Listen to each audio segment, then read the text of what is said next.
Bagas Prasetyo pulang dari Superindo dan mendapati asisten rumah tangganya sedang bermain bajak laut bersama kedua putranya di ruang tamu.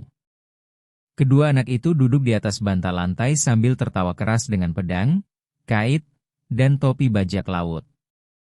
Dan Sari berdiri di tengah dengan kedua tangan terbuka lebar. Bagas berhenti di depan pintu masuk. Bagas masih memegang kantong belanjaan di tangannya ketika Sari menoleh ke arahnya dan senyum di wajahnya menghilang dalam sekejap. Bukan karena merasa bersalah, tapi karena terkejut. Terkejut seperti orang yang tertangkap sedang melakukan sesuatu yang baik dan tidak menyangka perlu memberikan penjelasan. Kedua anak itu butuh 2 detik lagi untuk menyadari bahwa ayah mereka sudah ada di sana.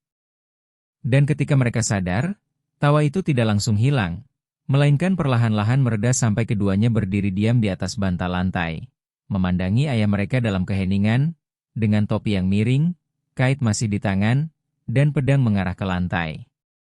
Bagas meletakkan kantong belanjaan di lantai perlahan, tanpa mengalihkan pandangan dari pemandangan itu, dan memandangi ketiganya tanpa berkata apa-apa selama beberapa detik yang terasa jauh lebih lama dari sebenarnya.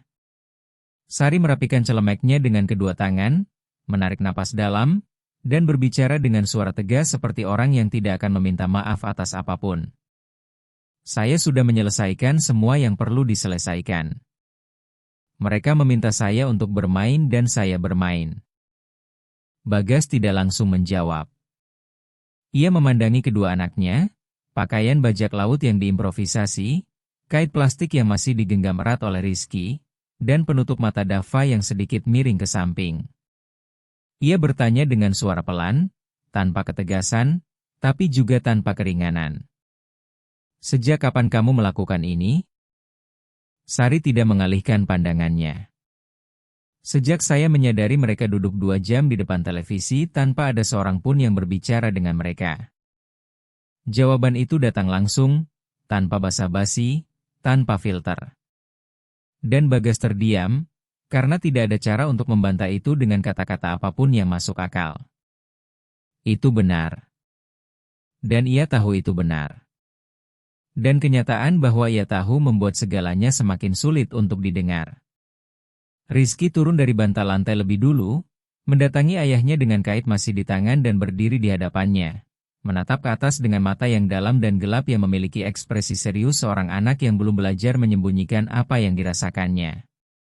Sari adalah pemain bajak laut terbaik di seluruh dunia, katanya dengan keyakinan mutlak, seolah-olah ia sedang menyatakan sebuah fakta yang tidak memerlukan pembuktian apapun. Dava turun tepat di belakangnya dan melengkapi tanpa ragu, dengan keyakinan yang sama seperti kakaknya. Dia tidak pernah memandangi HP-nya waktu kita main. Bagas memandangi kedua putranya lalu memandangi Sari, yang matanya sedikit teralihkan ke samping. Seolah kata-kata itu telah menyentuh tempat yang tidak ia perkirakan akan terjangkau pada sore itu.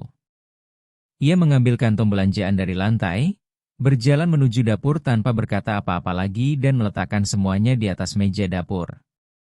Ia berdiri di sana sejenak, dengan tangan bertumpu di atas permukaan marmer yang dingin, mendengarkan suara kedua anak yang kembali berlarian di ruang tamu, tawa yang perlahan-lahan bangkit kembali. Sari kembali bermain dengan suara yang lebih pelan sekarang, lebih hati-hati, seperti orang yang tahu bahwa ia masih didengarkan dan tidak mengubah apapun karenanya, hanya menyesuaikan nada. Dan memang ia sedang didengarkan. Bagas mendengarkan setiap kata, setiap tawa, setiap instruksi yang Sari berikan kepada kedua anak itu dengan kesabaran yang tidak pernah benar-benar ia perhatikan selama ini. Dan semakin ia mendengarkan, semakin ia menyadari besarnya apa yang telah ia abaikan selama 2 tahun penuh. Sudah 2 tahun Sari bekerja di rumah itu. 2 tahun di mana ia pulang, Sari menyapa, ia menjawab, dan masing-masing melanjutkan apa yang perlu dilakukan, seperti 2 kereta di jalur paralel yang tidak pernah benar-benar bersilangan. Ia tidak pernah memperhatikan lebih dari yang perlu diperhatikan, tidak pernah melihat Sari lebih dari yang dibutuhkan hari itu, dan sekarang ia berdiri di dapur menyadari bahwa ada seorang manusia utuh yang hidup di dalam rumahnya setiap hari. Dan ia hampir tidak tahu nama keluarganya, hampir tidak tahu dari mana ia berasal, hampir tidak tahu apa yang ia pikirkan tentang hal apapun selain pekerjaan. Ia menyimpan belanjaan perlahan, satu persatu, tanpa tergesa-gesa, dan suara dari ruang tamu mengisi keheningan dapur dengan cara yang tidak bisa ia abaikan. Dan saat menyimpan, ia berpikir betapa seringnya ia pulang ke rumah dalam beberapa bulan terakhir dan menemukan kedua anak itu terlalu pendiam, terlalu serius, terlalu banyak menatap layar, tanpa seorang pun yang benar-benar hadir di sisi mereka. Dan betapa seringnya dalam momen-momen itu ia berjalan begitu saja melewati koridor, tanpa berhenti, tanpa bertanya, tanpa duduk di lantai bersama mereka bahkan selama 10 menit pun. Menyebut itu tanggung jawab, karena itu lebih mudah daripada menyebutnya dengan nama yang sebenarnya. Ketika selesai menyimpan semua belanjaan, ia bersandar di meja dapur dengan tangan bersilang dan pikirannya terhenti pada sesuatu yang dikatakan Rizky. Kalimat sederhana dan langsung dari seorang anak yang langsung mengenai sasaran tanpa menyadari kerusakan yang ditimbulkannya. Dia tidak pernah memandangi HP-nya waktu kita main. Itu bukan sebuah tuduhan. Rizky tidak punya niat sedikit pun untuk menyakiti ayahnya dengan itu, tapi kalimat itu adalah sebuah deskripsi. Dan deskripsi yang tepat menyakiti dengan cara yang tuduhan langsung tidak bisa menyakiti, karena kamu tidak bisa membela diri dari sebuah deskripsi yang benar. Keesokan harinya, Bagas bangun lebih awal dari biasanya. Ia turun ke dapur pukul 6.30 pagi dan menemukan Sari sudah menyeduh teh, meja sudah tertata rapi, dan buah yang sudah dipotong dalam mangkuk di tengah meja. Semuanya pada tempatnya, semuanya dilakukan dengan kepedulian diam-diam yang ia miliki terhadap hal-hal di rumah itu dan yang telah Bagas pelajari untuk dianggap sebagai sesuatu yang wajar, sebagai bagian dari struktur hari, tanpa menyadari bahwa di balik itu semua ada seorang manusia yang bangun pagi, naik Transjakarta, tiba sebelum semua orang, dan melakukan semua itu bahkan sebelum siapapun membuka mata. Sari tidak mengharapkan kehadirannya pada jam itu. Ia sedikit tegang ketika Bagas masuk. Ketegangan halus dari orang yang tidak ingin berbuat salah dan tidak tahu apa yang akan terjadi. Bagas menarik kursi, duduk, dan memandangi teh itu sejenak sebelum berbicara. "Kamu suka bekerja di sini?" Sari berhenti dari apa yang sedang ia kerjakan. Ia berbalik perlahan ke arah Bagas dengan ekspresi yang mencampurkan keterkejutan dengan kewaspadaan. Kewaspadaan dari orang yang dikejutkan oleh pertanyaan yang tidak ada dalam skrip yang diharapkan hari itu. "Suka?" jawabnya setelah sesaat. "Kenapa bertanya?" "Karena saya tidak pernah bertanya," katanya sederhana, tanpa hiasan, tanpa menjelaskan lebih dari yang diperlukan. Sari memandanginya sejenak, mencoba membaca apa yang ada di balik kalimat itu. Apakah itu evaluasi terselubung? Apakah itu awal dari pemecatan yang dibungkus dalam obrolan? Apakah itu sesuatu yang perlu ia jawab dengan sangat hati-hati? Bagas menyadari pembacaan itu terjadi di wajahnya dan sedikit menggelengkan kepala. "Bukan itu, saya hanya ingin tahu." Ia sedikit rileks, mengambil lap piring yang ada di meja dapur dan memutarnya di antara jari-jarinya, tanpa menyadari bahwa ia melakukan itu. "Ini tempat yang bagus untuk bekerja," katanya dengan hati-hati. "Rumahnya rapi, anak-anaknya baik. Bapak tidak mempersulit." Bagas tersenyum singkat. Senyum yang muncul ketika seseorang mengakui sebuah kebenaran yang tidak sepenuhnya nyaman. "Saya tidak mempersulit karena saya hampir tidak pernah ada di sini." Sari tidak menjawab itu, tapi juga tidak mengalihkan pandangannya. Dan keheningan itu adalah jenis keheningan yang mengkonfirmasi sesuatu tanpa perlu menggunakan kata-kata, yang menandatangani sesuatu yang sudah tertulis dan yang keduanya sudah tahu, tapi yang belum pernah diucapkan dengan lantang sebelum saat itu. Ia meminum teh perlahan dan memandangi jendela dapur yang menghadap taman di luar, di mana cahaya pagi masih menerobos di antara dedaunan, dengan warna awal hari yang menghilang terlalu cepat ketika kamu tidak memperhatikan. Kedua anak itu masih tidur. Rumah itu sunyi dengan cara khusus yang hanya ada di pagi-pagi sekali. Sebelum segalanya dimulai, sebelum tas sekolah, sepatu, suara piring di wastafel, dan televisi yang dinyalakan. Kemarin, waktu saya pulang, ia mulai tanpa memandangnya. Mereka terlihat lebih bahagia dari yang saya lihat dalam waktu lama. Sari diam, mendengarkan. "Sudah berapa lama kamu bermain dengan mereka seperti itu?" Ia berpikir sejenak dengan sungguh-sungguh, seperti orang yang mencoba menemukan momen yang tepat dalam ingatan. Sejak bulan lalu, waktu Rizky sakit dan tinggal di rumah selama seminggu penuh. Dia sedih di kamar, tidak bisa keluar, tidak ada yang mengajaknya berbicara, dan saya mulai mendongeng untuk mengisi waktunya, lalu Dava melihat dan ingin ikut, dan itu jadi kebiasaan. Bagas memproses itu dengan hati-hati, kepingan demi kepingan. Seminggu putranya sakit di rumah dan ia ada di kantor. Ia sudah mengirim pesan menanyakan keadaannya. Sudah meminta Sari untuk menjaga. Sudah melanjutkan rapat-rapat seolah tidak terjadi apa-apa. Sudah melakukan semua yang dilakukan seorang ayah yang sibuk ketika hadir dalam rekening bank, tapi absen dalam semua yang benar-benar penting. Dan ia menyebut itu tanggung jawab, karena itu lebih mudah daripada menyebutnya dengan nama yang sebenarnya. Terima kasih, katanya akhirnya.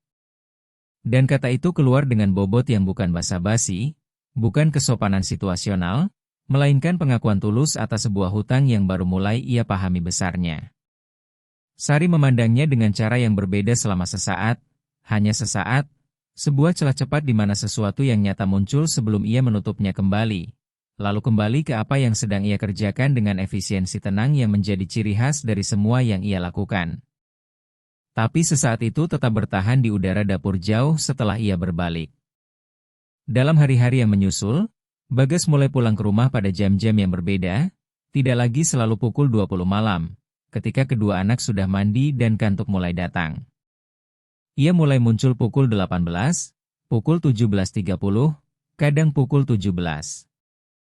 Ia tidak membuat keributan soal itu, tidak memberitahu, tidak datang dengan mengumumkan bahwa ia sedang mencoba mengubah sesuatu. Ia hanya muncul begitu saja. Dan ketika muncul, ia selalu menemukan sesuatu yang tidak ia duga. Suatu sore ia menemukan Sari duduk di lantai ruang tamu bersama kedua anak itu. Sebuah buku terbuka di pangkuannya, membacakan dengan lantang menggunakan suara yang berbeda untuk setiap karakter.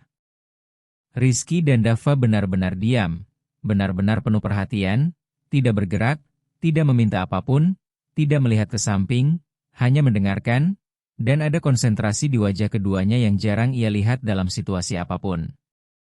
Bagas berdiri di koridor hampir 10 menit tanpa masuk, tanpa membuat suara, mendengarkan suara Sari berubah nada untuk setiap dialog, setiap karakter dengan warna yang berbeda, dan kedua anak itu benar-benar terlarut di dalamnya, di dalam dunia yang Sari bangun hanya dengan suaranya.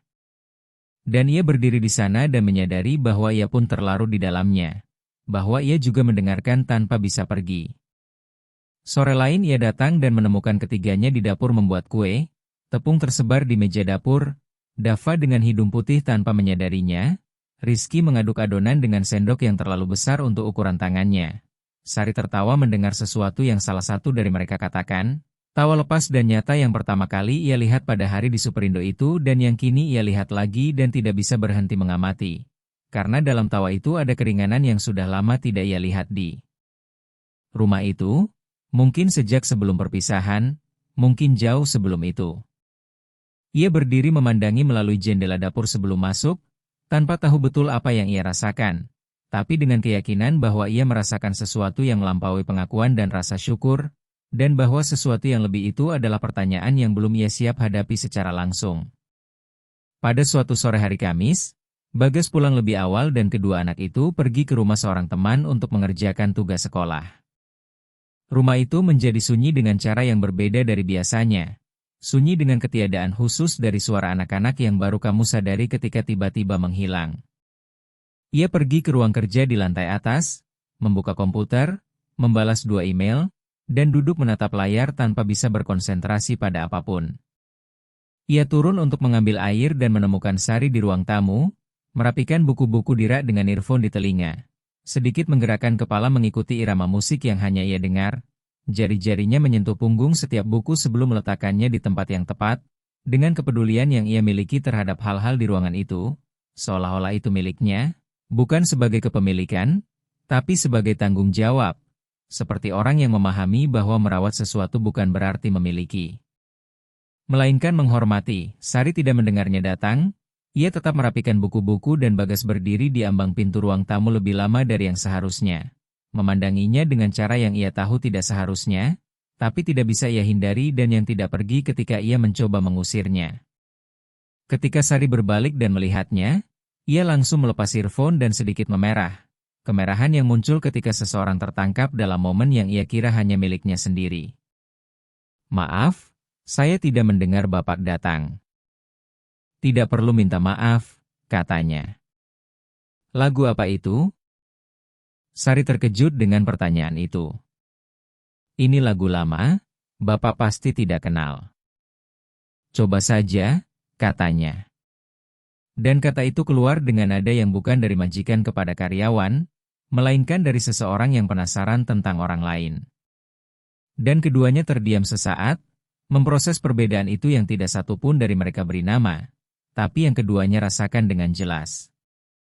Sari menyebutkan nama lagu itu dengan suara pelan. Bagas tidak pernah mendengarnya. Ia meminta Sari untuk memutar lagu itu di speaker ruang tamu, alat yang ada di rak buku dan yang hampir tidak pernah dinyalakan, karena rumah itu sudah terbiasa dengan keheningan.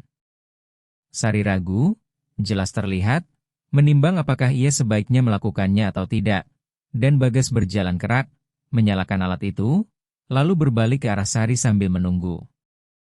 Dan dalam gestur itu ada sesuatu yang mengatakan bahwa ia tidak meminta sebagai majikan, ia meminta sebagai manusia. Dan Sari memahami itu dan memutar lagunya.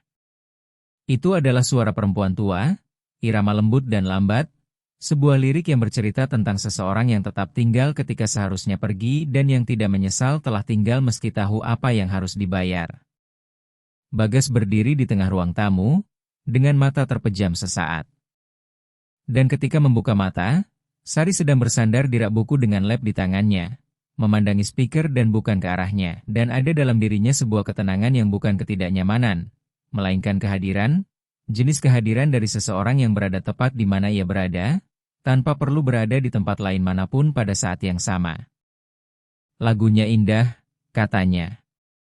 "Ibu saya suka mendengarkannya waktu saya kecil," kata Sari. "Beliau mewariskan lagu ini ke kamu?" "Beliau mewariskan banyak hal ke saya," jawab Sari. Dan kalimat itu membawa bobot khusus yang Bagas kenali sebagai bobot dari seseorang yang berbicara tentang orang yang sudah tidak ada lagi dan yang telah belajar membawa ketidakhadiran itu dalam hari-harinya, tanpa membiarkannya muncul, kecuali dalam momen seperti ini, di mana pertahanan turun karena lagunya tepat dan keheningannya tepat, dan orang di sampingnya tidak menghakimi apapun. Mereka berdua berada di sana selama beberapa menit, lagu mengalun, rumah sunyi, tanpa satupun dari mereka bergerak untuk pergi. Sari yang memecah keheningan itu, mengambil lap dan kembali ke apa yang sedang ia kerjakan dengan transisi cepat dan efisien dari orang yang teringat di mana ia berada dan apa tempatnya, lalu kembali ke sana tanpa drama. Bagas pergi mengambil air yang ia turun untuk ambil tadi dan naik kembali ke ruang kerja, tapi tidak bisa bekerja selama setengah jam. Ia duduk menatap layar komputer, memikirkan hal-hal yang terus berdatangan kembali, dengan kegigihan yang tidak bisa ia matikan begitu saja. Pada suatu malam Jumat, setelah kedua anak itu tidur, Bagas turun ke dapur dan menemukan Sari sedang membereskan wastafel sebelum pulang. Ia tinggal 20 menit dari sana, naik Transjakarta yang lewat di depan gang pukul 22 malam. Selalu begitu. Sudah selalu begitu sejak ia mulai bekerja di sini. Dan Bagas menyadari pada saat itu bahwa ia tidak pernah memikirkan hal itu. Tentang perjalanan pulang Sari, setelah seharian penuh mengurus rumahnya dan anak-anaknya, tentang kelelahan yang ia bawa pulang setiap malam, tanpa seorang pun bertanya bagaimana keadaannya. "Kamu mau saya pesankan GrabCar untuk mengantarmu?" Sari berbalik ke arahnya dengan ekspresi waspada itu, menimbang pertanyaan sebelum menjawab. "Tidak perlu." "Bukan soal perlu," katanya. "Sudah malam, ini jam biasanya." Ia menjawab dengan ketegasan sopan yang memperjelas bahwa ia tidak meminta apapun dan tidak butuh siapapun memutuskan untuknya apa yang diperlukan. Bagas berdiri di ambang pintu dapur. "Sari, bisakah saya sekadar menawarkan sesuatu tanpa itu jadi masalah?" Ia memandanginya sesaat, menimbang bukan pertanyaannya, tapi apa yang ada di baliknya. Kemudian menjawab dengan suara yang lebih pelan. Bisa, tapi saya baik-baik saja, terima kasih. Ia mengangguk, berdiri di sana beberapa detik lagi, lalu mengatakan sesuatu yang tidak ia rencanakan untuk dikatakan, yang keluar sebelum filter manapun sempat menahannya. Kamu sangat baik dengan mereka dengan cara yang tidak bisa saya lakukan. Sari terdiam dengan lap di tangannya. Bapak adalah ayah mereka, katanya perlahan. Itu berbeda. Iya, ia setuju. Dan itu mengganggu saya lebih dari yang kamu bayangkan. Sari tidak menjawab itu. Ia melipat lap perlahan, meletakkannya di tepi wastafel, mengambil tas yang ada di kursi, dan berdiri sesaat tanpa memandangnya. Selamat malam, Mas Bagas. Dan itu adalah pertama kalinya ia menggunakan namanya tanpa gelar di depannya. Tanpa Pak, tanpa Bapak, hanya namanya saja dengan sapaan yang lebih akrab. Dan keduanya menyadari itu pada saat yang sama. Dan tidak satu pun dari mereka mengatakan apapun tentang itu. Tapi tidak satu pun dari mereka melupakannya. Dalam hari-hari berikutnya, sesuatu telah berubah di udara rumah itu. Bukan secara dramatis, bukan dengan gestur besar atau kata-kata berat, tapi dengan cara yang kecil dan konstan, 1 derajat per hari, tanpa ada yang menyadarinya sampai tiba-tiba menyadarinya sekaligus. Dan tidak ada cara untuk berpura-pura tidak menyadarinya. Bagas mulai berada di dapur ketika Sari sedang membereskan sesuatu. Tidak mengganggu, tidak menghalangi, tapi hadir dengan cara yang tidak biasa sebelumnya.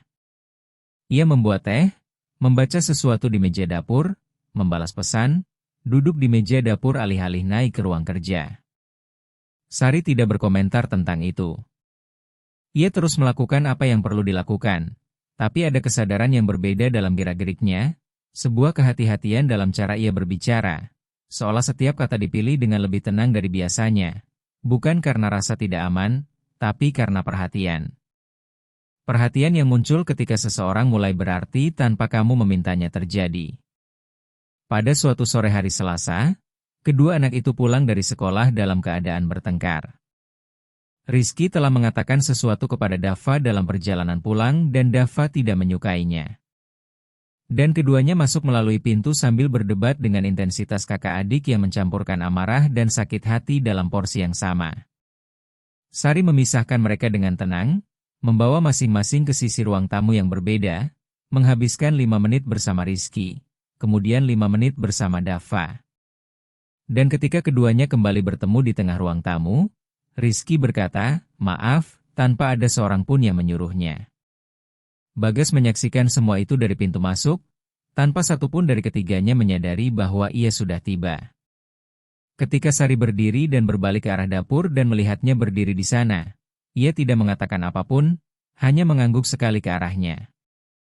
Sari memahami apa arti anggukan itu dan pergi ke dapur tanpa berkomentar. Tapi ada dalam matanya, ketika ia melewatinya, sesuatu yang ia simpan, tanpa tahu persis di mana harus menyimpannya. Malam itu, setelah kedua anak itu tidur, Bagas pergi ke dapur lagi.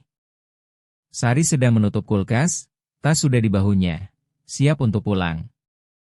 Kamu punya anak? Ia berhenti dengan tangan masih di kulkas, berbalik perlahan. Tidak, tapi kamu punya cara dengan mereka yang tidak dimiliki kebanyakan orang. Sari memandanginya dengan ekspresi yang mencampurkan sesuatu yang tidak bisa ia identifikasi dengan tepat. Ibu saya dulu seperti itu dengan kami, katanya akhirnya. Beliau punya 5 anak dan bekerja seharian penuh. Tapi kami tidak pernah merasa kurang perhatian. Saya belajar dari beliau. Bagas mendengarkan tanpa tergesa-gesa. Beliau masih seperti itu sekarang? Sari menundukkan pandangan sesaat. Beliau meninggal 3 tahun lalu. Saya turut berduka cita. Terima kasih. Ada keheningan singkat di antara keduanya, jenis keheningan yang tidak membuat tidak nyaman, tapi yang membawa bobot yang nyata. Sari merapikan tas di bahunya. Bagas berdiri di ambang pintu dapur dengan tangan di saku. Boleh suatu hari kamu ceritakan lebih banyak tentang beliau? Pertanyaan itu keluar sebelum ia memutuskan untuk mengajukannya. Dan ketika keluar, keduanya terdiam sesaat, karena keduanya tahu bahwa itu bukan pertanyaan dari majikan kepada karyawan. Ada sebuah niat di baliknya yang keduanya kenali pada saat yang sama. Sari memandanginya cukup lama sehingga waktu itu sendiri sudah menjadi sebuah jawaban. Boleh, katanya akhirnya, dengan suara yang memiliki keringanan yang berbeda. Keringanan dari seseorang yang baru saja membuka pintu yang sudah lama tertutup tanpa merencanakan untuk membukanya. Ia pergi, pintu tertutup, dan Bagas berdiri di dapur itu dengan keheningan rumah di sekelilingnya dan sebuah pikiran yang tidak meminta izin dan tidak pergi ketika ia mencoba mengusirnya. Dalam hari-hari berikutnya, percakapan-percakapan itu semakin panjang, bukan secara terencana, bukan seolah keduanya sudah menyepakatinya, tapi secara alami, organik, satu kalimat menarik kalimat lain, satu jawaban membuka ruang untuk sebuah pertanyaan dan pertanyaan membuka ruang untuk sebuah cerita, dan cerita membuka ruang untuk sesuatu yang lain yang tidak satu pun dari mereka beri nama. Bagas mengetahui bahwa Sari tumbuh di sebuah kota kecil di pedalaman Purwokerto, bahwa ia datang ke Jakarta seorang diri pada usia 18 tahun, dengan sebuah ransel dan tekad yang cukup untuk mengimbangi apa yang kurang dari segi uang, bahwa ia belajar malam hari sambil bekerja siang hari selama bertahun-tahun, bahwa ia bisa memasak dengan cara yang hanya dipelajari oleh orang yang tumbuh melihat seseorang memasak dengan penuh perhatian dan kepedulian, bahwa ia membaca lebih banyak dari kebanyakan orang yang ia kenal, bahwa ia punya pendapat tentang hal-hal yang tidak pernah ia berhenti untuk pikirkan, dan bahwa ketika tidak setuju dengan sesuatu, ia tidak setuju tanpa agresi dan tanpa mundur, dengan ketegasan tenang yang lebih sulit ditemukan dari yang terlihat. Ia juga mengetahui bahwa Sari lucu dengan cara yang kering dan langsung yang tidak ia duga, bahwa ia membuat pengamatan tentang situasi sehari-hari dengan ketepatan yang kadang membuatnya tidak siap dan ia benar-benar tertawa. Tawa yang keluar sebelum kamu memutuskan untuk membiarkannya keluar. Dan ketika ia tertawa, Sari memandanginya dengan ekspresi yang berlangsung kurang dari 1 detik, tapi yang ia belajar untuk kenali. Ekspresi dari seseorang yang melihat sesuatu yang tidak ia duga dan yang belum tahu apa yang harus dilakukan dengan itu. Pada suatu pagi hari Rabu, kedua anak itu sudah pergi lebih awal ke sekolah karena ada presentasi dan Bagas tinggal di rumah untuk bekerja. Sari datang seperti biasa, masuk melalui dapur, meletakkan barang-barangnya di tempat semestinya, dan mulai bekerja tanpa membuat keributan. Di suatu waktu pertengahan pagi, Bagas turun ke dapur dengan map di tangan, masih di telepon, dan memberi isyarat kepada Sari, menunjukkan bahwa ia butuh meja sebentar. Sari memberi isyarat bahwa tidak apa-apa dan pergi melanjutkan apa yang sedang ia kerjakan di ruangan lain. Ketika ia selesai dengan panggilan telepon itu, ia mencari Sari. Sari sedang di ruang tamu, membersihkan rak buku dengan lap, dengan perhatian yang ia miliki pada setiap detail. Bagas berdiri di ambang pintu. Sari. Ia berbalik. Ada pertemuan wali murid di sekolah anak-anak pada Jumat malam. Saya tidak bisa hadir. Sari mendengarkan tanpa menjawab dulu. Wali kelas mereka, Bu Ratna, sudah meminta untuk berbicara selama 2 minggu tentang prestasi Dava yang sedikit menurun. Saya tidak bisa menyempatkan minggu ini dan minggu depan saya ada perjalanan dinas. Sari memandanginya dengan ekspresi yang tidak terlalu bisa ia baca. Bapak meminta saya untuk pergi menggantikan Bapak? Bagas terdiam sesaat. Saya bertanya apakah kamu bisa pergi. Kalau kamu setuju, saya akan memberitahu sekolah bahwa kamu akan hadir sebagai wali yang diberi kuasa. Sari memandanginya cukup lama sebelum menjawab. Saya akan pergi, katanya. Tapi ketika Bapak kembali dari perjalanan dinas, Bapak harus duduk bersama Dava dan berbicara dengannya. Bukan kirim pesan, duduk, dengarkan. Bagas terdiam sesaat. Baik, katanya. Sepakat. Sari berbalik dan kembali ke apa yang sedang ia kerjakan. Bagas berdiri di ambang pintu ruang tamu sesaat lagi lalu berkata tanpa benar-benar memikirkannya terlebih dahulu. Sari, menurut kamu saya ini ayah seperti apa? Pertanyaan itu mengejutkan keduanya. Sari berhenti dari apa yang sedang ia kerjakan, tapi tidak langsung berbalik. Ia berdiri diam selama beberapa detik, dengan lap di tangannya, seperti seseorang yang benar-benar berpikir sebelum berbicara, bukan mencari jawaban yang benar, tapi mencari jawaban yang jujur. Ketika berbalik, ia memandang Bagas dengan kejernihan yang tidak mengandung penghakiman, tapi juga tidak mengandung kebaikan yang palsu. Saya rasa Bapak sangat menyayangi mereka, katanya. Tapi cinta tanpa kehadiran tidak bisa sampai ke tempat yang perlu dituju. Bagas menyimpan kalimat itu. Ia menyimpannya sepanjang hari, dalam setiap rapat, saat makan siang, dalam perjalanan pulang, malam itu, sambil memandangi langit-langit kamar dalam gelap. Cinta tanpa kehadiran tidak bisa sampai ke tempat yang perlu dituju. Ia tahu Sari benar, tahu itu dengan cara yang tidak muat dalam argumen pembelaan manapun. Dan ia tahu juga pada saat itu, sambil memandangi langit-langit, bahwa masalahnya sudah bukan lagi hanya tentang kedua anak itu, bahwa ada sesuatu yang lain yang tumbuh perlahan di rumah itu, di antara percakapan-percakapan di dapur dan lagu-lagu lama, dan pandangan-pandangan yang berlangsung 1 detik lebih lama dari yang seharusnya. Dan sesuatu yang lain itu belum punya nama, tapi sudah punya bobot yang ia rasakan di dadanya. Setiap kali ia mendengar suara kunci Sari di pintu di pagi hari, setiap kali ia mendengar tawanya dari atas ketika kedua anak itu menceritakan sesuatu, setiap kali Sari mengucapkan selamat malam dan pergi, dan rumah menjadi sedikit lebih sunyi dari yang seharusnya. Pada malam Jumat, ketika Sari pulang dari pertemuan wali murid di sekolah, Bagas masih terjaga di ruang tamu menunggunya.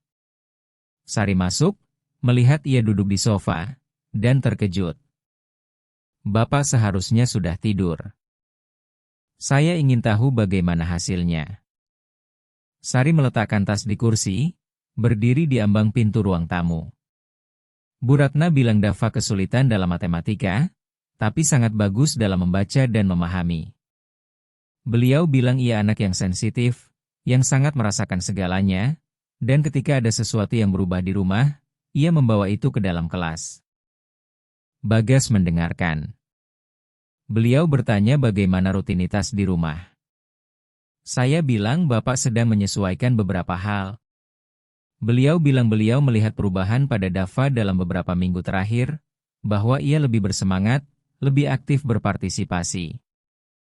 Beberapa minggu terakhir, Bagas mengulang dengan suara pelan.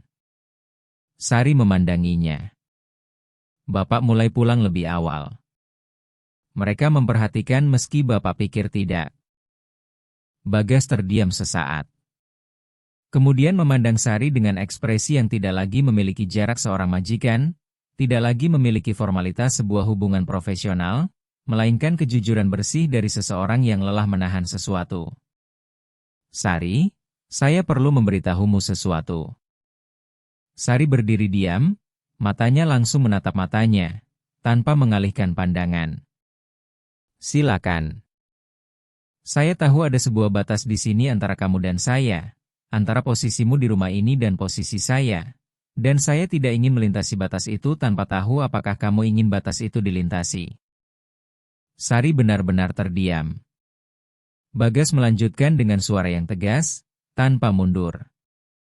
Saya tidak berbicara tentang sesuatu yang akan mempersulit pekerjaanmu atau menempatkanmu dalam posisi yang sulit. Saya hanya jujur karena saya pikir kamu layak mendapat kejujuran sebelum apapun. Dan kejujurannya adalah bahwa saya memikirkan kamu dengan cara yang melampaui rumah ini, melampaui anak-anak, melampaui semua yang bersifat profesional di antara kita. Keheningan yang menyusul berlangsung lama. Sari memandangi Bagas tanpa ekspresi waspada seperti biasanya, tanpa filter seorang karyawan, dengan sesuatu di wajahnya yang nyata dan yang jelas sedang ia timbang apakah akan ia biarkan muncul atau ia simpan kembali. Ketika ia berbicara, suaranya keluar pelan, tapi sepenuhnya tegas. Saya mendengar mobil Bapak datang dan jantung saya berdegup kencang. Sudah 3 minggu, katanya, dan setiap kali itu terjadi, saya marah pada diri sendiri, karena saya tahu apa artinya dan saya tahu apa yang mungkin harus dibayar. Bagas memandanginya tanpa berkata apa-apa.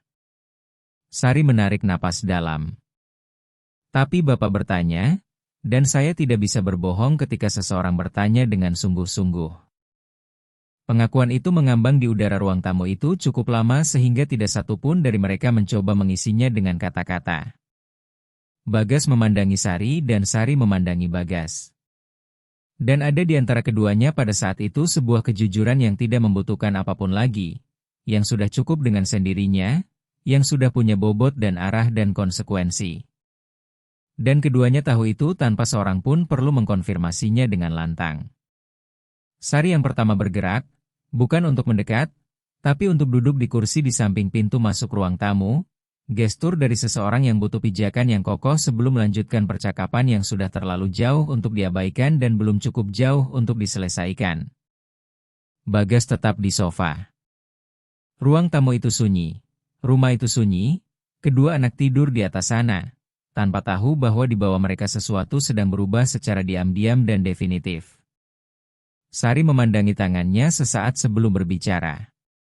Sesaat dari seseorang yang sedang mengatur apa yang perlu dikatakan sebelum membuka mulut, bukan karena takut, tapi karena menghormati bobot dari apa yang akan dikatakan. Saya perlu Bapak memahami satu hal sebelum hal lainnya. Ia menunggu. Saya bukan orang yang mengambil keputusan secara impulsif. Tidak pernah. Setiap hal yang saya lakukan dalam hidup saya lakukan karena saya sudah memikirkannya. Karena sudah saya pertimbangkan, karena saya yakin bisa menanggung apapun yang datang setelahnya. Bagas mendengarkan tanpa menyela, tanpa tergesa-gesa, tanpa mengisi ruang manapun yang masih Sari gunakan untuk berpikir. Rumah ini adalah pekerjaan saya. Anak-anak itu adalah orang-orang yang menjadi tanggung jawab saya setiap hari. Dan Bapak adalah ayah mereka dan majikan saya. Saya tahu apa arti ketiga hal itu bersama-sama. Dan saya tidak sembrono dengan satu pun dari ketiganya. Ia mengangguk sekali. Saya tahu itu. Maka Bapak mengerti bahwa apa yang baru saja saya katakan tidak mudah untuk dikatakan? Mengerti? Sari mengangkat matanya ke arah Bagas. Dan Bapak mengerti bahwa jika ini jadi sesuatu, itu harus berjalan perlahan, tanpa tergesa-gesa, tanpa melewati tahapan, tanpa saya melepaskan bagian manapun dari diri saya. Bagas memandanginya sesaat dengan ekspresi seseorang yang mendengar sesuatu yang ia kenali sebagai adil dan benar dan yang tidak punya niat sedikit pun untuk membantahnya. Saya tidak akan meminta yang berbeda dari itu, katanya. Dan ia mengatakannya dengan keyakinan yang tidak ia latih, yang datang langsung dan bersih, tanpa basa-basi. Dan Sari menyimpan jawaban itu dengan cara yang sama seperti Bagas menyimpan kalimatnya tentang cinta dan kehadiran. Menyimpannya tanpa tahu di mana harus menyimpannya, tapi tahu bahwa itu tidak akan pergi begitu cepat. Sari berdiri, mengambil tas, berdiri di ambang pintu ruang tamu. Selamat malam, Mas Bagas. Bagas tetap di sofa. Selamat malam. Sari. Sari pergi. Pintu menutup dengan suara yang seperti biasanya dan Bagas duduk sendirian di ruang tamu itu, dengan keyakinan bahwa percakapan itu telah mengubah sesuatu dengan cara yang tidak bisa kembali lagi dan yang tidak ia inginkan untuk kembali. Dalam hari-hari berikutnya, tidak ada yang berubah di permukaan. Sari datang tepat waktu, melakukan apa yang perlu dilakukan, merawat kedua anak itu dengan perhatian yang sama seperti biasanya, menjawab ketika Bagas berbicara, memulai percakapan ketika ada sesuatu yang perlu dikatakan. Rutinitas tetap menjadi rutinitas, tapi ada perbedaan yang bukan pada gestur atau kata-kata, melainkan pada cara keduanya menempati ruang yang sama, sebuah kesadaran yang tidak ada sebelumnya, sebuah kehati-hatian untuk tidak terlalu dekat, tapi juga tidak menjauh, sebuah keseimbangan halus yang keduanya jaga tanpa pernah menyepakati bahwa mereka akan menjaganya, seperti dua musisi yang tidak pernah bermain bersama, tapi bertemu di tengah sebuah lagu dan menemukan bahwa mereka saling mengenal. Ritme satu sama lain tanpa pernah berlatih. Bagas kembali dari perjalanan dinas pada suatu sore hari Kamis. Ia sudah pergi selama 5 hari. 5 hari di mana rumah itu terus berfungsi tanpanya, di mana kedua anak itu pergi ke sekolah dan pulang, di mana Sari datang dan pergi, di mana segalanya tetap di tempatnya, seperti yang selalu terjadi, seperti rumah itu telah belajar berfungsi dengan ketidakhadirannya sebagai bagian dari ritme. Tapi ketika ia masuk melalui pintu dan mendengar suara Sari di dapur berbicara dengan Rizky tentang sesuatu yang terjadi di sekolah, ia merasakan sesuatu yang tidak ia rasakan saat pulang ke rumah dalam waktu lama. Mungkin tidak pernah merasakannya dengan cara yang persis seperti itu. Sebuah sensasi bahwa ia sedang tiba di tempat yang ingin ia tuju. Bukan hanya rumah, bukan hanya tempat di mana anak-anaknya berada, tapi tempat di mana ada seseorang yang spesifik yang ingin ia lihat. Dan perbedaan itu kecil dalam deskripsi, tapi sangat besar dalam bobotnya. Rizky mendengar pintu dan berlari menghampiri. Dava datang tepat di belakangnya. Keduanya melompat ke arahnya dengan cara yang tidak ia duga, dengan intensitas anak-anak yang tidak menyimpan emosi untuk nanti dan melepaskan semuanya sekaligus. Dan Bagas memeluk keduanya selama waktu yang tidak ia ukur, dengan dagu di atas kepala Dava dan tangan di punggung Rizky. Dan ketika ia mengangkat matanya, ia melihat Sari berdiri di ambang pintu dapur, memandangi ketiganya dengan senyum yang tidak ia coba sembunyikan dan tidak perlu ia sembunyikan. Ia memandangi Sari di atas kepala kedua anak itu dan Sari mempertahankan tatapan itu selama sesaat sebelum kembali ke dalam. Dan dalam sesaat itu ada lebih banyak komunikasi daripada dalam banyak percakapan panjang yang pernah ia lakukan dalam hidupnya. Malam itu, setelah makan malam, setelah kedua anak itu pergi ke kamar, Bagas pergi ke dapur dan menemukan Sari sedang mencuci piring-piring terakhir.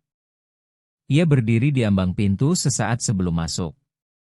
Sari mendengarnya datang, tapi tidak langsung berbalik.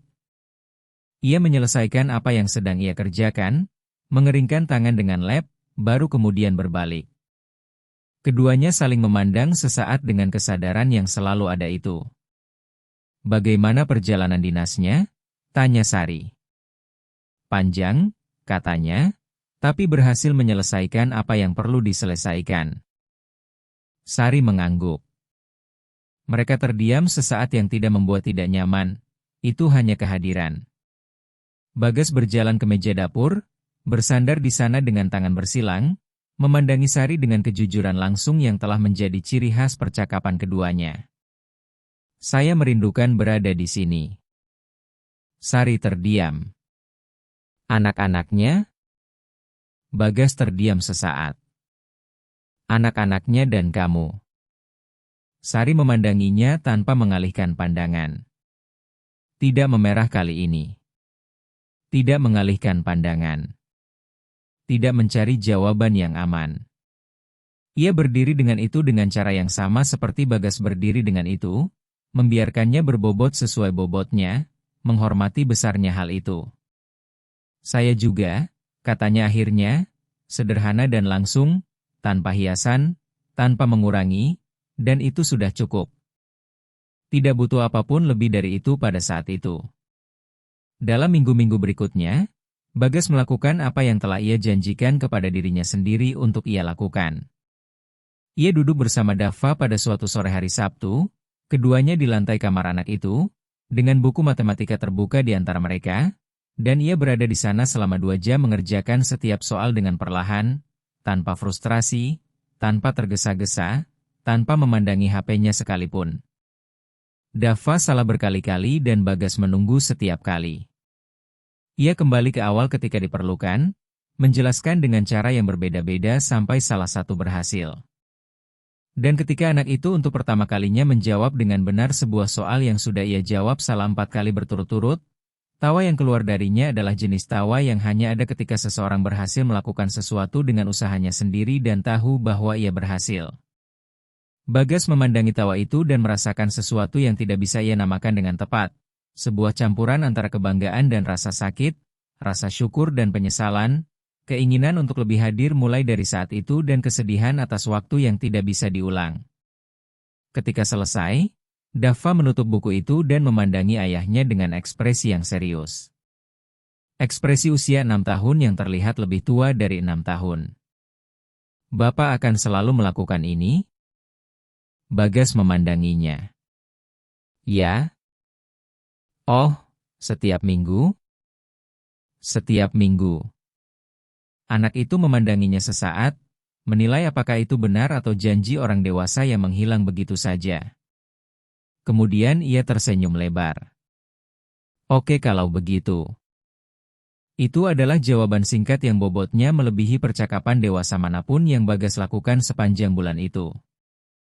Sari berdiri di pintu kamar ketika Bagas keluar. Ia telah mendengar sebagian dari segalanya tanpa satupun dari keduanya mengetahuinya. Dan ketika Bagas melewatinya di koridor, Sari tidak mengatakan apapun, hanya memandanginya dengan ekspresi yang berlangsung kurang dari 1 detik, tapi yang telah ia belajar untuk membacanya dengan jelas. Dan apa yang dikatakan ekspresi itu adalah bahwa ia sedang melihat sesuatu yang layak untuk dilihat dan bahwa ia senang bisa melihatnya. Pada suatu sore hari Minggu, Bagas bangun lebih lambat dari biasanya, turun ke dapur, dan menemukan ketiganya di sana. Sari tidak bekerja pada hari Minggu, tapi ia ada di sana. Ia datang karena Rizky memintanya untuk mengajarinya membuat roti kukus yang biasa dibuat Ibu Sari waktu ia masih kecil. Dan atas permintaan seorang anak, ia tidak bisa menolak. Dapur itu hangat, harum roti yang sedang dikukus. Dava duduk di meja dapur dengan jus di tangannya, menyaksikan semuanya, dengan otoritas orang yang tidak sedang melakukan apa-apa tapi merasa sedang berkontribusi. Rizky sedang mengaduk sesuatu dalam mangkuk dengan konsentrasi yang terlalu serius untuk usianya. Dan Sari ada di sampingnya, menunjukkan cara yang benar untuk mengerjakan adonan dengan kesabaran yang ia miliki terhadap kedua anak itu. Kesabaran yang telah Bagas belajar untuk kenali sebagai salah satu hal paling langka yang pernah ia lihat dalam diri seseorang. Ia berhenti di ambang pintu dapur tanpa berkata apa-apa. Ketiganya begitu larut di dalamnya sehingga tidak satu pun menyadari bahwa ia ada di sana selama cukup lama. Dan Bagas menikmati detik-detik itu tanpa tergesa-gesa. Memandangi pemandangan itu, dapur yang hangat dan harum, kedua anak yang sepenuhnya hadir, Sari di pusat segalanya. Dengan cara yang ia miliki dalam membuat orang-orang di sekitarnya merasa seperti di rumah dengan cara yang tidak bergantung pada kondisi eksternal manapun, yang sepenuhnya milik Sari sendiri. Dan ia merasakan sesuatu yang langsung ia kenali. Bukan sebagai sesuatu yang baru, tapi sebagai sesuatu yang sudah ada di sana selama berminggu-minggu dan yang sudah terlalu besar untuk muat di dalam keheningan. Ketika Sari mengangkat matanya dan melihatnya berdiri di ambang pintu, ia tidak terkejut. Ia memandangi Bagas sesaat dengan senyum yang bukan senyum seorang karyawan dan bukan senyum orang asing. Itu adalah senyum seseorang yang senang melihat orang yang sedang ia lihat, sederhana dan langsung, tanpa kamuflase, tanpa protokol. Bapak bangun terlambat untuk hari Minggu, katanya. Sudah lama saya tidak tidur nyenyak, jawab Bagas. Sudah tidur nyenyak sekarang? Sudah. Kalau begitu duduk saja. Rotinya selesai 20 menit lagi.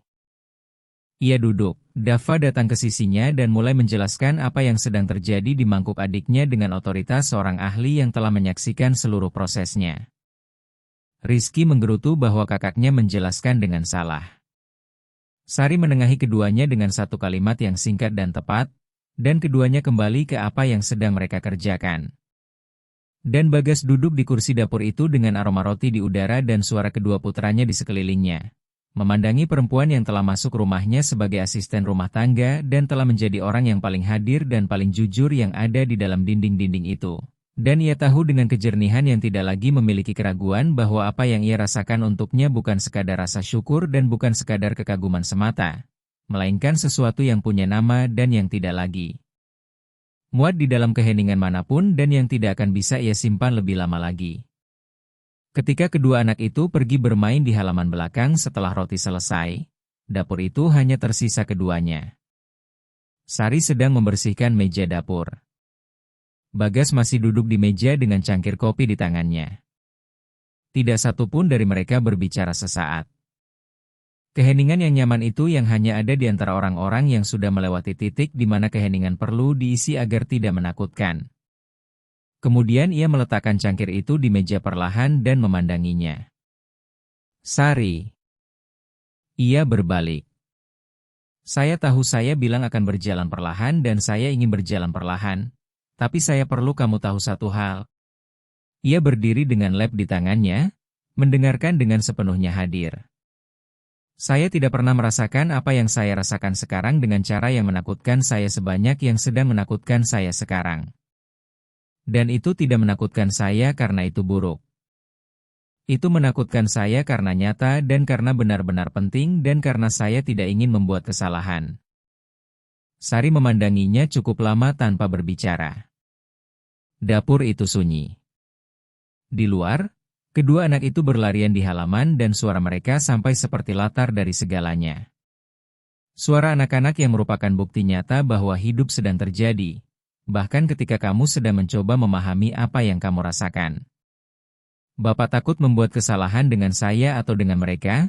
Tanyanya. Dengan kalian bertiga? Ia menjawab tanpa ragu. Karena bagi saya kalian tidak terpisah. Sari menyimpan jawaban itu. Ia menyimpannya dengan cara yang Bagas lihat di wajahnya. Hal itu yang terjadi ketika sebuah kata tiba di tempat yang tepat dari orang yang tepat, pada waktu yang tepat. Hal itu yang tidak bisa kamu pura-pura tidak rasakan karena sudah terlalu dalam sebelum kamu sempat. Sari meletakkan lap di meja dapur, berjalan menuju meja, dan duduk di kursi di sebelahnya.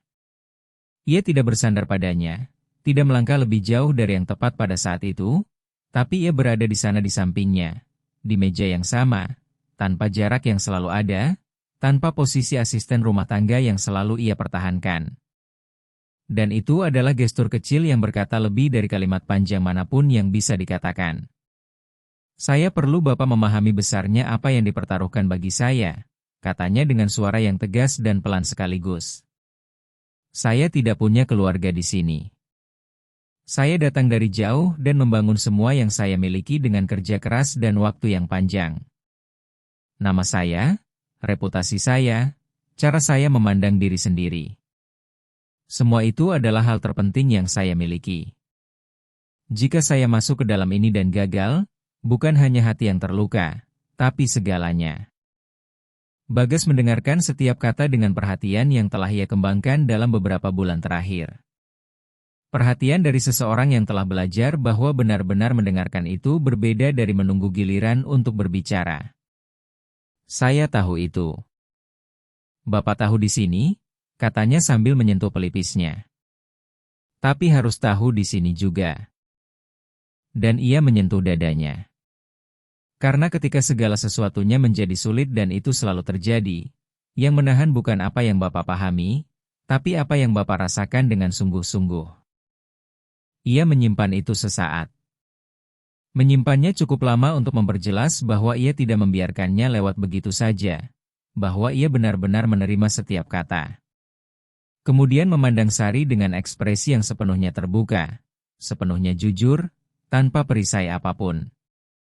Sari, saya telah menghabiskan beberapa tahun terakhir membangun hal-hal yang tidak mengisi saya dengan apapun. Uang, kontrak, hasil, pertumbuhan, semuanya pada tempatnya, semuanya berjalan, dan ada perasaan konstan bahwa sesuatu yang penting hilang dan saya bahkan tidak tahu nama dari apa yang hilang itu. Ia memandanginya tanpa mengalihkan pandangan.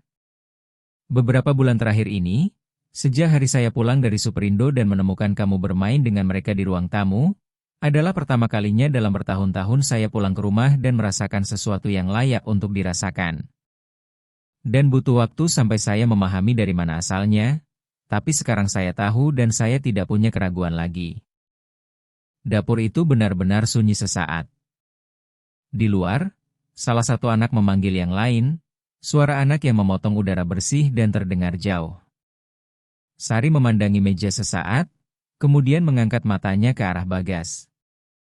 Saya takut, katanya. Dan itu adalah pertama kalinya ia mengatakannya tanpa perlindungan apapun di sekitarnya, tanpa filter seperti biasanya, dengan kerentanan yang jarang ia biarkan muncul. Tidak apa-apa merasa takut, katanya, tapi rasa takut tidak bisa menjadi satu-satunya alasan untuk tidak melangkah. Sari menyimpan itu, menyimpannya selama waktu yang nyata, membiarkan kalimat itu bekerja. Dan kemudian, perlahan, tanpa tergesa-gesa, tanpa drama, ia melakukan sesuatu yang belum pernah dilakukan keduanya sebelumnya.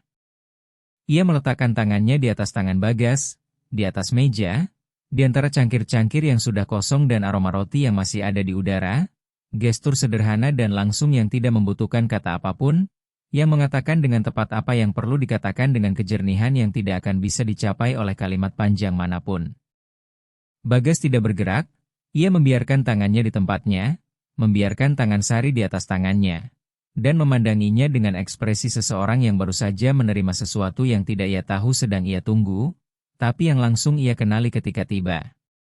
Mereka berdua berada di sana di dapur yang sunyi dari rumah itu, yang telah belajar untuk memiliki suara kembali, dengan matahari sore yang masuk melalui jendela dan kedua anak di luar sana, dan tidak ada yang perlu dikatakan.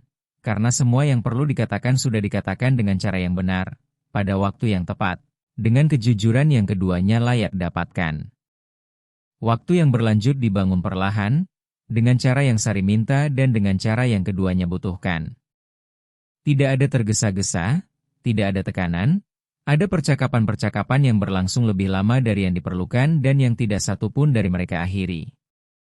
Ada sore-sore di mana keempat dari mereka berada di ruang yang sama, melakukan hal-hal yang berbeda, dan ada rasa kelengkapan dalam itu yang tidak bisa Bagas jelaskan dalam spreadsheet atau rapat manapun, tapi yang ia kenali sebagai nyata.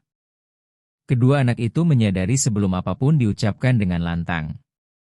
Rizky yang pertama, pada suatu pagi hari Sabtu di mana keempat dari mereka duduk di meja sarapan dan ia memandangi dari satu ke yang lain cukup lama dengan ekspresi analitis seorang anak yang sedang mengumpulkan informasi sebelum menarik kesimpulan.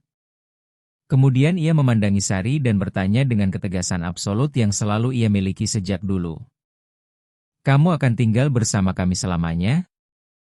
Sari menyimpan pertanyaan itu. Bagas menyimpan pertanyaan itu. Keduanya saling memandang sesaat, salah satu dari detik-detik yang berkata banyak tanpa membutuhkan apapun. Dan Sari yang menjawab dengan suara tegas dan mata menatap langsung ke mata anak itu. "Saya tidak akan pergi kemana-mana, Rizky." Anak itu memproses itu sesaat dengan keseriusan seseorang yang menganggap segalanya serius. "Bahkan hari Minggu?" Sari tersenyum, senyum yang nyata dan utuh, jenis yang datang sebelum kamu memutuskan untuk membiarkannya datang.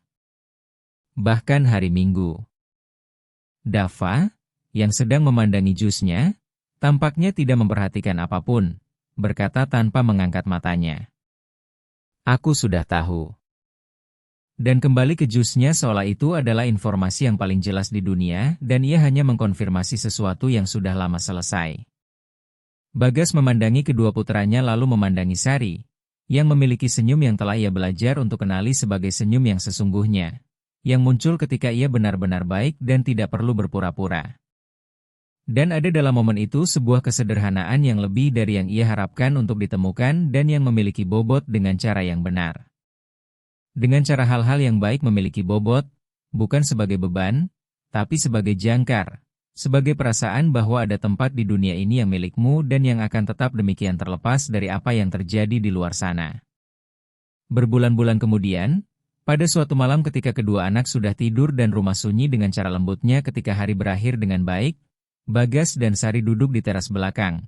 Teras yang tidak pernah ia gunakan dan yang Sari taruh 2 kursi tanpa meminta izin pada suatu sore ketika ia pikir ruang itu terbuang sia-sia. Dan yang sejak saat itu menjadi tempat keduanya berada ketika hari berakhir dan ada waktu untuk tidak melakukan apapun selain sekadar ada. Sari memegang gelas teh di tangannya. Bagas duduk dengan tangan saling menggenggam, memandangi taman. Tidak ada percakapan yang sedang terjadi. Yang ada adalah kehadiran, yang merupakan sesuatu yang berbeda dan lebih langka, dan yang hanya ada di antara orang-orang yang telah mencapai titik di mana mereka tidak membutuhkan kata-kata untuk mengkonfirmasi bahwa mereka baik-baik saja. Bagas memandangi taman cukup lama dan kemudian berkata, tanpa berbalik ke arah Sari, dengan suara akhir hari yang tidak butuh volume untuk sampai kemana ia perlu sampai. "Kamu tahu bahwa pada hari saya pulang dari Superindo itu, saya hampir tidak masuk ke ruang tamu?" Sari memalingkan wajah ke arahnya. "Saya mau meletakkan kantong belanjaan dan langsung naik ke ruang kerja. Ada telepon yang terlambat, ada hal yang tidak bisa menunggu, seperti biasanya. Ada hal yang tidak bisa menunggu." Saya mau meninggalkan anak-anak bersamamu dan menghilang di atas sana sepanjang sore. Sari mendengarkan tanpa menyelah. Sesuatu membuat saya berhenti di depan pintu. Saya tidak tahu apa. Tidak ada alasannya. Saya hanya berhenti dan memandangi. Sari terdiam sesaat. Kalau tidak berhenti? Ia menyimpan pertanyaan itu. Menyimpannya dengan sungguh-sungguh, tanpa mencoba menjawab dengan cepat, membiarkan bobotnya ada. Kemudian berbalik ke arah Sari dengan ekspresi yang tidak lagi memiliki jarak, tidak ada filter, tidak ada lapisan dari seorang pria yang telah belajar mengendalikan apa yang ia rasakan. Saya akan melewatkan hari terbaik yang dimiliki rumah ini dalam waktu yang lama, katanya dengan suara pelan dan tegas. Dan tidak akan tahu apa yang telah saya lewatkan, yang merupakan cara terburuk untuk kehilangan sesuatu. Sari memandanginya sesaat, dengan gelas teh masih di tangannya, dengan cahaya taman yang datang dari samping ke wajahnya, dengan ekspresi yang telah ia belajar untuk kenali sebagai yang paling jujur yang ia miliki, yang muncul ketika sesuatu datang dalam-dalam dan ia membiarkannya muncul tanpa mencoba mengendalikannya. Ia tidak menjawab dengan kata-kata.